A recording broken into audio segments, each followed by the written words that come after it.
Hello guys, welcome to के N P analysis. तो जैसा हम डेली इसी तक किशोर मैम की GS2 की कॉपी डिस्कस कर रहे हैं, तो आज उसी क्रम में GS2 के कुछ क्वेश्चंस और डिस्कस करने वाले हैं। लेकिन वीडियो शुरू करें इससे पहले एक बात, अगर इस वीडियो पे आप आए तो आपने एक व्यू तो मेरा बढ़ा दिया, ये तो पक्की बात है। हो सकता है मेरा एक सब्सक्राइबर भी बढ़ जाए, हो सकता है मेरा एक सब्सक्राइबर भी बढ़ जाए अगर आप सब्सक्राइब कर देते तो।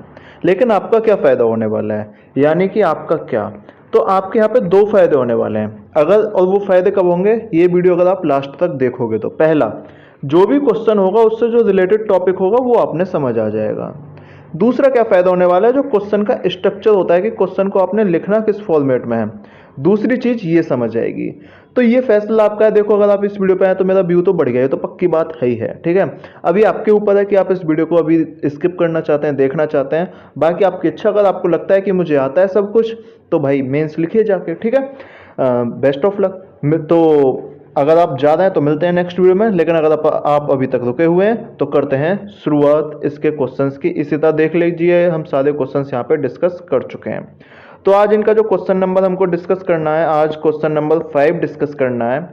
सरकारी अनुप्रयोगों के लिए, यानी कि despite the government encouraging open source instead of proprietary, open source instead of proprietary, एक मिनट रुको बस, हाँ जी, proprietary technology for government applications, the true potential of free and open source software and digital platforms remain unrealised, discuss. दो तीन चीज़ें समझ आ गई होंगी। हो सकता है क्वेश्चन एक बार पढ़ने में समझना है, थोड़ा सा क्वेश्चन ऐसा है जो दिक्कत दे रहा है, लेकिन दो टर्म अभी तक हमें दिखे यहाँ पे। एक तो ये आपको दिखा यहाँ पे free and open source software, ये क्या होता है, मैं आपको एक एग्जाम्पल देता हूँ, आप अभी समझ जाएंगे।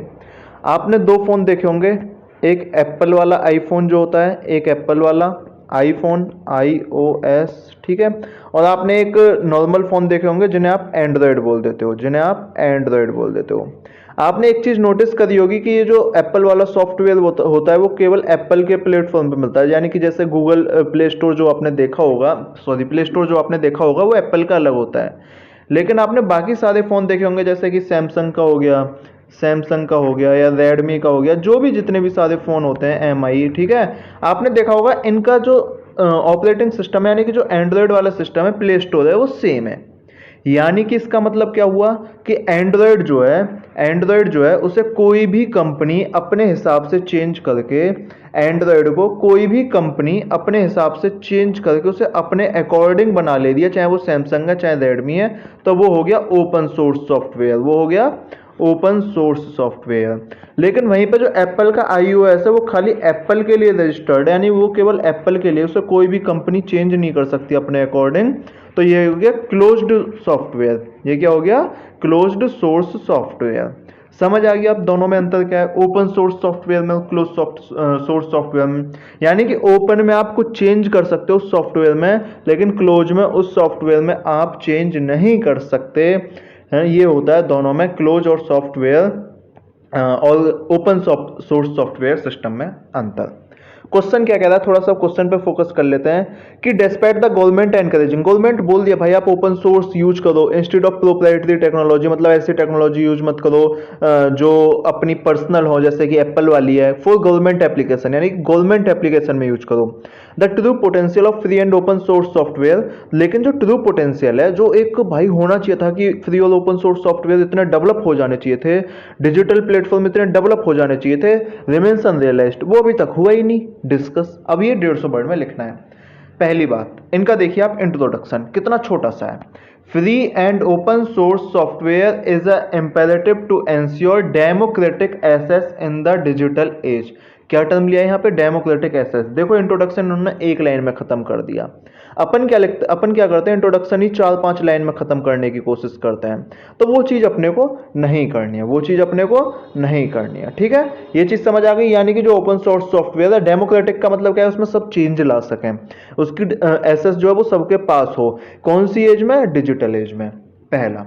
दूसरा इन्होंने बताया कि गवर्नमेंट में यूज कहाँ हो रहा है, इसने बोला है ना कि डेस्पाइट द गवर्नमेंट एनकरेजिंग, तो गवर्नमेंट में यूज कहाँ हो रहा है, ठीक है, गवर्नमेंट एनकरेज कर दिया, तो इन्होंने बताया फ्री ओपन सोर्स सॉफ्टवेयर जो है वो कोविन ऐप में, आरोग्य सेतु ऐप में, उमंग ऐप में, ओएनडीसी में और डिजी लॉकर में, इनमें चेंज हुआ है। ठीक है, यानी कि गवर्नमेंट एप्लीकेशन ऐसे हैं जिन्हें कोई भी आप सॉफ्टवेयर, ये जो सॉफ्टवेयर है आप अपडेट कर सकते हो, जो कंपनीज हैं वो अपडेट कर सकती हैं, उनमें चेंज ला सकते हैं। अच्छा, मैं एक और चीज बता दूं, यहाँ ऐसा मतलब मत समझना कि ये काम आप करोगे पर्सनली, आप नहीं, है ना, मतलब पर्सनली तुम नहीं। ठीक है, जो सॉफ्टवेयर के जानकार होते हैं या जो कंपनी के जिनके पास ओनरशिप वगैरह होती है वो कर सकते हैं। ठीक है, ऐसा नहीं है कि किसी एक के हाथ में, बहुत सारे लोग एक काम को कर सकते हैं। आगे चलते हैं इस क्वेश्चन में, फिर आगे क्या लिखा हुआ है, yet the potential remains unrealised. अब ये आप भी सोचो यार, ठीक है ना, लेकिन पोटेंशियल अनरियलाइज्ड अभी तक है क्यों? मतलब ऐसा क्यों नहीं है कि ये भाई इसे पब्लिक भी यूज कर रही हो डिजी लॉकर को, चलो डिजी लॉकर को तो यूज कर दिया, आरोग्य सेतु ऐप ले लो, है ना, आरोग्य सेतु ऐप को बहुत सारे, हर एक घर में भी जाता हो ये आरोग्य सेतु ऐप, ऐसा क्यों नहीं हो पा रहा? तो आप इसके 4-5 रीजन देखोगे। गवर्नमेंट एफर्ट्स भी लगा दिए। सबसे पहला आप एक दिक्कत देखोगे भाई, सबको प्राइवेसी इशू है। सबको क्या है वहां पे? Privacy issue. सबकी दिक्कत है कि भाई कोई प्राइवेसी इशू ना हो जाए।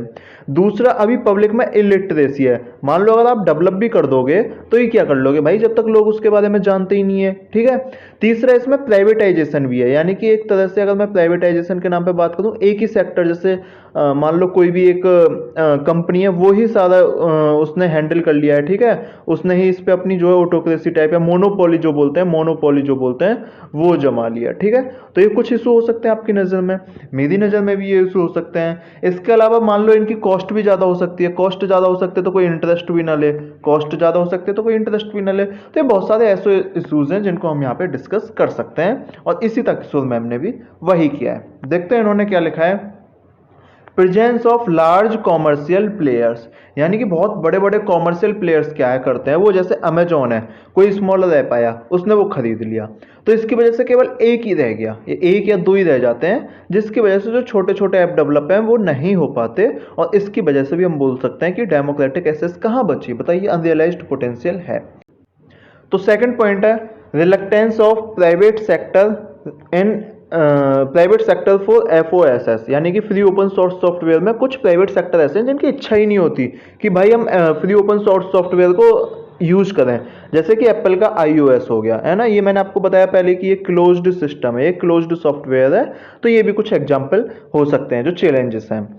फिर नेक्स्ट है e commerce has spread far and wide but entry of MSME A hurdle. MSME की एंट्री जो है वो अभी भी दिक्कत में है ना, यानी कि ई कॉमर्स डेवलप हो रहा है कहीं ना कहीं, लेकिन फिर भी MSME इतना बड़ा रोल प्ले नहीं कर पा रहा। लेकिन आपको पता होगा एम्प्लॉयमेंट देने में इकोनॉमिक GDP में MSME का बहुत बड़ा रोल होता है, लेकिन उसके बावजूद भी ये दिक्कतें थोड़ी सी सामने आ रही हैं।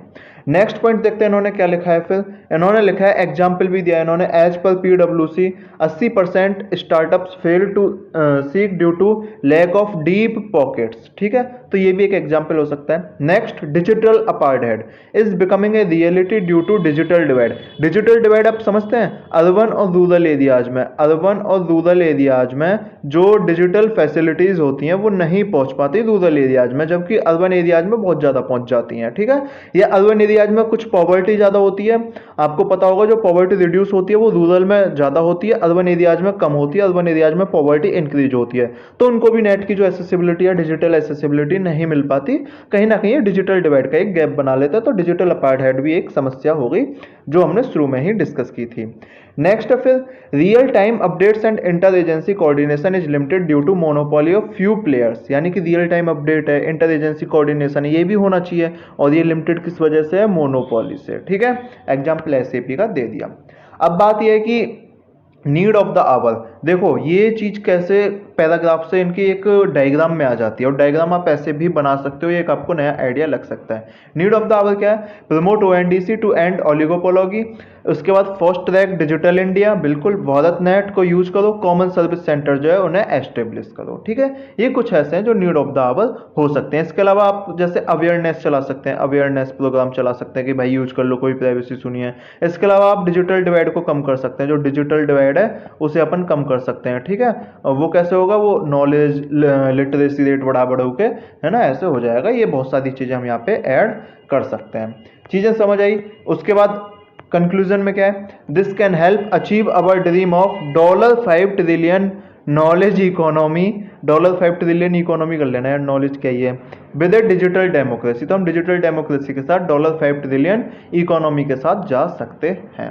ठीक है, नॉलेज भी अच्छा वर्ड है वैसे, इन्होंने ना थोड़ा सा वो नॉलेज ज्ञान के पर्पज में यूज नहीं किया, अब मुझे समझ आया, इन्होंने मतलब एक ऐसा किया है कि हाँ भाई ये इकोनॉमी जो अपनी बेस्ट हो जाएगी, तो $5 ट्रिलियन नॉलेज इकोनॉमी के पर्सपेक्टिव में से यूज कर सकते हैं। ठीक है, ये था एक क्वेश्चन। नेक्स्ट क्वेश्चन भी डिस्कस कर लेते हैं, एनजीओ पे बेस्ड क्वेश्चन है। आपको समझ आ गया ना कि ओपन सोर्स सॉफ्टवेयर क्या है और क्लोज्ड सोर्स सॉफ्टवेयर क्या है, क्या क्या प्रॉब्लम्स हैं, प्रॉब्लम्स अपने ने पढ़ ली। ठीक है, जैसे मोनोपोली हो गया, जैसे कि मोनोपोली हो गया, फिर आपने पढ़ा डिजिटल डिवाइड हो गया, फिर आपने पढ़ा डिजिटल डिवाइड हो गया। ठीक है, फिर मैंने एक प्राइवेसी इशू भी बताया था, है ना। ये बहुत सारे इशूज हैं जो आप पढ़ सकते हो, या जो आप एक चीज़, फिर ई कॉमर्स एमएसएमई का जो रोल है वो कम होना, ये बहुत सारे इशूज अपन लिख सकते थे। आपने फिर नीड ऑफ द आवर पढ़ लिया, जो सामने आपको स्क्रीन पर दिख ही रहा है, एंड ओलिगोपोलॉगी वगैरह। ठीक है, fast track digital development, Bharat net, common service centre, और फिर आपने एक कंक्लूजन देख लिया। ये होता है 10 नंबर में, ज़्यादा लिखना नहीं लेकिन थोड़े को बहुत समझना। नेक्स्ट क्वेश्चन डिस्कस करते हैं, as a social safety valve, non governmental organization can be the principal vehicles through which communities voice their concern discuss. NGO अपने को सबको पता है इनफॉर्मल एजेंट होते हैं, एनजीओ जो है वो इनफॉर्मल एजेंट होते हैं। वो क्या काम करते हैं एनजीओ की, मैं थोड़ा सा बता दूं आपको। जैसे मान लो कोई मार्जिनलाइज्ड कम्युनिटी है, कोई मार्जिनलाइज्ड कम्युनिटी है, वो उसकी वॉइस रेज करते हैं, यानी कि अगर मान लो वो कम्युनिटी अपनी वॉइस नहीं दे पाती तो उसको जो आवाज़ है वो उसको उठा लेंगे। ठीक है, या कोई इशू चल रहा है जिस पे गवर्नमेंट ध्यान नहीं दे रही, तो या गवर्नमेंट का ध्यान पहुंच नहीं पाता किसी कारण बस, तो वो इस इशू को अपने से जो एनजीओ है वो उठा लेंगे। या कोई सोशल इशू, जो सोशल स्टिग्मास होते हैं उनको खत्म करने के लिए, सोशल स्टिग्मास मतलब कुछ भी, मान लो जैसे दहेज प्रथा, बाल चाइल्ड जो मैरिज प्रथा होती है ना, उनको खत्म करने के लिए एनजीओ अपन काम कर सकते हैं। इसके अलावा सोशल सेफ्टी वॉल में आप मान सकते हो, जैसे कोई एक नॉर्मल प्रॉब्लम्स होती हैं, जैसे कि पॉवर्टी हो गया, या फिर हंगर हो गया, है ना, या इस टाइप की जो भी प्रॉब्लम होती हैं, ठीक है, उनके लिए एनजीओ काम कर सकते हैं। तो एनजीओ का कुछ काम है जो एनजीओ कर सकते हैं, तो इसी के बारे में ये सोशल सेफ्टी बॉल की तरह काम कर सकते हैं। ठीक है, अब देखते हैं इसी तक सोल मैम ने क्या लिखा है। एनजीओ आपने समझ लिया होगा कि एनजीओ करते क्या है ना। NGO are the informal agent of society that provide propulsion for the formal democratic system. है तो ये इनफॉर्मल एजेंट, लेकिन ये फॉर्मल डेमोक्रेटिक सिस्टम को एक तरह से चेंज करने की कोशिश करते, चेंज करने का मतलब है कि फॉर्मल डेमोक्रेटिक सिस्टम में अच्छाई लाने की कोशिश करते हैं, जो सोशल स्टिग्मास हैं उनको खत्म करने की कोशिश करते हैं। ये अपन को समझ आ गया, या उसको एस्टेब्लिश करने की कोशिश करते हैं। As a society safety valve अब कैसे काम करते हैं अपन ये देख लेते हैं। They augment the educational goal of government, यानी कि जो एजुकेशनल गोल ऑफ गवर्नमेंट होता है वो उसको ऑगमेंट करते हैं, उसमें अपना बढ़ावा देते हैं। जैसे कि 9000 टीचर वैकेंसीज जो हैं वो कंप्लीमेंटेड की जा सकती हैं बाय द TEACH, टीच है ना, ये एक ऑर्गेनाइजेशन का नाम है, टीच फॉर इंडिया। ठीक है, by the Teach for India organization का नाम है। अब मान लो आपका, जैसे कि आपने कुछ कभी कभी अपने शहर की गलियों में देखा होगा कि कुछ एनजीओ जो है वो गरीबों के बच्चे को पढ़ाते हैं, ठीक है, तो गरीबों के बच्चे को पढ़ाते हैं, वो देखा होगा आपने अपने शहर की गलियों में, या जो सड़क के किनारे रहते हैं, है ना। तो इसका कंसेप्ट क्या है कि वो एजुकेशन डेवलप ही तो कर रहे हैं, वो लिटरेसी लेवल ही तो पढ़ा रहे हैं। काम किसका था ये? गवर्नमेंट का काम था, लेकिन गवर्नमेंट वहां तक पहुंच नहीं पाई किसी कारणवश, तो अब इस काम को कौन कर रहा है? एनजीओ। नेक्स्ट करते हैं बैकबोन ड्यूरिंग द क्राइसिस। अगर कोई भी क्राइसिस आ जाए तो उसके पीछे रीढ़ की हड्डी, अचानक गवर्नमेंट तो देखो हर जगह उपलब्ध नहीं कर पाएगी, तो ये एनजीओ जो है गवर्नमेंट की हेल्प कर देते हैं। जैसे example, role of Akshaya Patra in food distribution. Akshaya Patra एक एनजीओ का नाम है जिसने फूड डिस्ट्रीब्यूशन में हेल्प की थी। कोविड के टाइम देखा था आपने, बहुत सारे एनजीओ निकल के आए थे, ठीक है, उन्होंने भी बहुत ज्यादा हेल्प की थी। Next, gender equality. जैसे मैंने बोला था ना सोशल स्टिग्मा, तो जेंडर इक्वलिटी गोल ऑफ पंचप्राण, ये एक एनजीओ का नाम है। याद कर लो, याद नहीं होते लेकिन पेपर में ये नंबर दिलाते हैं। अपन से पूछ लेना कोई 5 एनजीओ के नाम बताओ, है ना भाई, सोच में पड़ जाएगा 5 बार, ठीक है। तो ऐसे याद नहीं आते लेकिन अपन याद कर सकते हैं ना, अगर पेपर में देख देख के, इस कॉपी में देख देख के। तो ये क्या करता है? जेंडर इक्वलिटी, जैसे कि गोइंग डिस्ट्रीब्यूशन, सैनिटरी नैपकिन्स वगैरह, ये ऐसे काम कर सकते हैं। कॉलेज, अगर आपने देखा होगा अब तो कॉलेजेस में भी ये फैसिलिटी चलने लगी है, लेकिन मान लो जो बेकार एरियाज़ हैं, जो मतलब मैं बोलूँ डेवलप्ड एरियाज़ नहीं है, तो वहाँ पे तो अभी ये हमें अवेयरनेस जगानी है, और ये अवेयरनेस कौन जगा सकता है अच्छे से? एनजीओ जगा सकते हैं। ठीक है, नेक्स्ट क्या लिखा है इन्होंने? डेमोक्रेटिक रिफॉर्म्स, जैसे कि PILs बाई PUCL ADR, कोई डेमोक्रेटिक रिफॉर्म लाना है अपने आप को। नेक्स्ट क्या लिखा है? Preventing minority resentment from snowballing, यानी कि माइनॉरिटी रिसेंटमेंट, अगर मान लो कभी कभी क्या होता है कि ठीक है माइनॉरिटी का एक तरह से मतलब शोषण हो रहा है, वो वल्नरेबल सेक्शन है, अब वो अपने आप को झेल लेते हैं कि हाँ भाई हम तो ऐसे ही हैं, लेकिन उनकी आवाज़ को कौन उठाने वाला है? उनकी आवाज़ को अच्छे से कोर्ट पे उठाए, ठीक है, पैसे खर्च करे उनके ऊपर, उनका कोई मान लो कोई भी अगर उनका केस है तो उसमें अपना केस है तो उसमें आर्ग्यूमेंट्स जो है वो स्ट्रॉन्ग आर्ग्यूमेंट्स करे, तो ये काम जो है वो एनजीओ वगैरह कर देते हैं, जिस वजह से बोल सकते हैं कि एनजीओ जो है उनका सोशल इफेक्ट बहुत ज़्यादा होता है। नेक्स्ट क्या लिखा है इन्होंने? नेक्स्ट लिखा है इन्होंने bridge the class divide between communities, यानी कि जो क्लास डिवाइड होते हैं उनको ये एक तरह से कम्युनिटीज के बीच में खत्म करते हैं, जैसे कि भारतीय किसान मोर्चा। अभी आपने देखा होगा जो ये 3 तलाक पे बहुत सारे जो एक प्रोटेस्ट हुआ था, 3 तलाक पे नहीं सॉरी 3 फार्मर्स बिल पे जो प्रोटेस्ट हुआ था, बहुत सारे एनजीओस ने आके क्या काम किया, उन्होंने फार्मर्स की वैल्यू बताई, फार्मर्स की वैल्यू बताई, और वो आपने देखा होगा जो अर्बन एरियाज के लोग हैं, उन्होंने इस चीज़ को एक्सेप्ट किया कि भाई farmer are the important part of our society. तो ये कुछ ऐसे काम जो है वो भी एनजीओस कर देते हैं, यानी कि एक अगर आप बोल दो कि एक डेवलपमेंट जो है वो प्रोवाइड करते हैं। क्या हो गया है इसे? खत्म हो जा लाला, है ना। तो नेक्स्ट चलते हैं फिर। अब लेकिन ऐसा कुछ है, एनजीओ इतने काम कर रहे हैं तो कुछ चैलेंजेस भी होंगे। चैलेंजेस क्या है? पहला चैलेंज सेपरेटिज्म, है ना भाई। हो सकता है कुछ वो एक ही सोसाइटी को फायदा दे रहे हो, मान लो जैसे कि वो फार्मर्स क्या हुआ था, जैसे कि मान लो वो क्या कर रहे हो, क्या करने की कोशिश कर रहे हो, farmers versus businessman, farmers versus businessman, ये भी तो हो सकता है ना। एक एनजीओ से प्रमोट कर रहा है, एक एनजीओ से प्रमोट कर रहा है, दोनों में हो गई लड़ाई, अब बस चलने लगा एक आपस में कि भाई क्या कर रहे हो, ठीक है। तो ये भी कुछ चीज़ें हो सकती हैं साथ में। नेक्स्ट क्या है इन्होंने? फिर नेक्स्ट क्या लिखा है इन्होंने? एक मिनट इसे मैं मिटा दूं थोड़ा सा। हाँ जी, नेक्स्ट क्या लिखा है फिर उन्होंने? प्रमोट हेट्रेड एंड डिस्ट्रस्ट, यानी कि आपस में दुश्मनी, अविश्वास पैदा करना, जैसा कि एमनेस्टी इंटरनेशनल कंट्रोवर्सी हुई थी, वो भी अपने को याद होगी। नेक्स्ट क्या लिखा है फिर इन्होंने? Illegitimate funding from foreign sources, FCRA amendment भी हुआ है अगर आपको याद हो तो, 2020 में और 21 में ये बहुत बड़ा इशू चला था, अभी भी ये बहुत बड़ा इशू है। FCRA वगैरह, prevention of laundering money act, PMLA, prevention of money laundering act जो है ना, वो सब फोकस कर रहे हैं। क्या हो गया ये? Prevention of money laundering act जो है वो सब फोकस कर रहे हैं, ठीक है। तो ये चीज़ अपने समझ सकते हैं, कुछ बहुत सारे इश्यूज हैं। May not be democratic internally and put fourth sectional interest, हो सकता है भाई वो डेमोक्रेटिक ना हो, केवल एक ही एक सेक्शन की बात करते हो, तो ये भी कुछ दिक्कतें हो जाती हैं एनजीओ के साथ। Yet NGO are a sine qua non for a healthy democracy as they ensure, क्या इंश्योर करते हैं वो? सर्वे भवन्तु सुखने सर्वे सन्तु निरामया, ये मतलब सभी खुशी रहें, सभी निरोगी रहें, ये पूरा याद होगा आपको। सर्वे भवन्तु सुखने सर्वे सन्तु निरामया सर्वे भद्राणि पश्यन्तु माँ कश्चित् दुःख भाग भवेत्, ठीक है। तो ये एनजीओ का एक फंक्शन होता है, वो सारे काम एनजीओ करते हैं। एक मैं एडिशनल यहाँ पे कुछ ऐड कर दूं, तो एनजीओ आपने देखा होगा कॉन्स्टिट्यूशन के आप आर्टिकल नंबर 19 के तहत बना सकते हो, 19 clause 1 clause C. Article number 43 के तहत इनको एक तरह से मिला होता है कि हाँ भाई तुम ठीक है ऑर्गेनाइजेशन बना लो, ठीक है। इसके अलावा एनजीओ की हम बात करें कॉन्स्टिट्यूशनली तो ये लीगल होती है। एनजीओ जो है मैं आपको बताऊं एक चीज़, एनजीओ लीगल होते हैं, एनजीओ लीगल होते हैं, यानी कि उनको लीगल रिकॉग्निशन मिला होता है। एनजीओस को जो रिकॉग्निशन मिला होता है वो कंपनीज एक्ट, सोसाइटीज, या कौन सा एक्ट है एक बार देख लेना, मेरे हिसाब से सोसाइटीज एक्ट या कंपनीज एक्ट जो है 1860 वाला उसके अंतर्गत ये चीज़ें मिली होती हैं। तो ये सारी चीज़ें आपको जो ध्यान रखनी है एनजीओ के बारे में। और लास्ट बात वही, जैसा कि हर यूट्यूबर कहता है कि अगर अभी तक आपने इस चैनल को सब्सक्राइब नहीं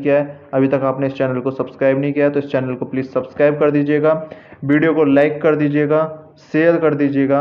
मिलते हैं नेक्स्ट क्वेश्चन के साथ, क्वेश्चन नंबर 7 रहेगा नेक्स्ट वीडियो में।